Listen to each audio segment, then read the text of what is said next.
ஒருவேளை உங்களுக்கு ஒரு சிறந்த நாடி ஜோசியர் கிடைச்சிருந்து கண்டிப்பாக போய் பார்ப்பேன். இப்போ பலன் கூட கண்டிப்பா சொல்லியிருந்தாங்க இப்போ அப்படின்னா கண்டிப்பாக நீங்க நாடி ஜோசியம் உண்மை அப்படின்னு சொல்லி பேசியிருப்பீங்க. கண்டிப்பாக சூப்பராக சோ சொல்லுவேன். உங்க ஒருத்தருக்கு நடக்கல அப்படின்னாலும் ஒட்டுமொத்த நாடி இல்லை ஜோசியம் எனக்கு நம்ம மட்டும் குறை நடக்கணும் இல்லை சொல்லலாமா? இல்லை இல்லை எனக்கு மட்டும் இல்லை. அதான் சொல்கிறேன் 95% பேருக்கு நடக்கலை, 5% பேருக்கு நடந்திருக்குன்னு சொல்கிறேன். 5% பேருக்கு பர்ஃபெக்டாக நடந்தது. இப்போ ராஜேஷ் சார் வந்து ஒரு இன்டர்வியூவில் சொல்லும்போது தான் எங்களுக்கு ரொம்ப பெரிய அந்த டைமில் நடிக்கும்போதே ஒரு பேப்பர் இன்டர்வியூவில் கொடுக்கும்போது நான் நாடி ஜோசியம் ஒரு ஷூட்டிங் ஸ்பாட்லேருந்து கூட நாடி ஜோசியம் பார்க்க போவேன். ஸோ மேஜராக வந்து எனக்கு தெரிஞ்ச அந்த காலகட்டத்தில் வந்து நான் சொல்கிறது ஒரு 35 ஆண்டுகளுக்கு முன்னாடி நாடி ஜோசியத்துக்கு ஒரு பெரிய பூம் கொடுத்தது வந்து ராஜேஷ் சார் தான். நான் வந்து நடிகனாவேன்னு சொன்னது வந்து இன்றைக்கும் வந்து சில சம்பவங்கள் வந்து நம்ம பர்ஃபெக்ட்னு சொல்கிறோம். ஏன் பர்ஃபெக்ட்னு சொல்கிறோன்னா அது நடந்திருக்குங்கிறதுனால தான். இப்போ கேபி சிஸ்டம் வந்து பர்ஃபெக்ட்னு சொல்லுவோம். ஆனால் அது பார்க்குறதுக்கு ஆள் இருக்காங்களா? KP system 100% perfect.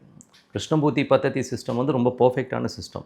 இன்றைக்கி அது பார்த்து சொல்கிறதுக்கு வந்து ரொம்ப ஆளுங்க கம்மி. அந்த பர்ஃபெக்ஷனிஸ்ட் கிடைக்கல. அதே மாதிரி தான் இது அதே நிலைமை தான் இருக்கும். ஓலைச்சுவடிகள் பார்க்குற கரெக்டான இடம் எங்களுக்கு கிடைக்கலங்கிறது தான் பெரிய ப்ராப்ளம்.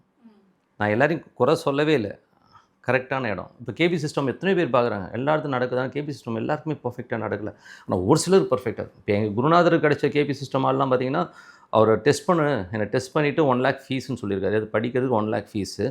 அவர் என்ன சொல்கிறாரு, ஃபீஸ் கட்டுறதுக்கு முன்னாடி நீ என்னை டெஸ்ட் பண்ணிவிட்டு அவர் என்ன பண்ணியிருக்காரு, ஒரு இடத்துலேருந்து இன்னொரு ஏரியாவுக்கு போய் அந்த பஸ் ஸ்டாண்டில் போய் ஒரு தீப்பெட்டி வாங்கி அந்த தீப்பெட்டி உடச்சிட்டு இன்னொரு தீப்பெட்டிலேருந்து குச்சி வாங்கி அமுக்கி நேராக போய் அவர்கிட்ட இந்த தீப்பெட்டி வச்சார். இப்போ இந்த தீப்பெட்டியை வச்சு நீங்கள் சொல்லுங்கள் அப்படின்னு.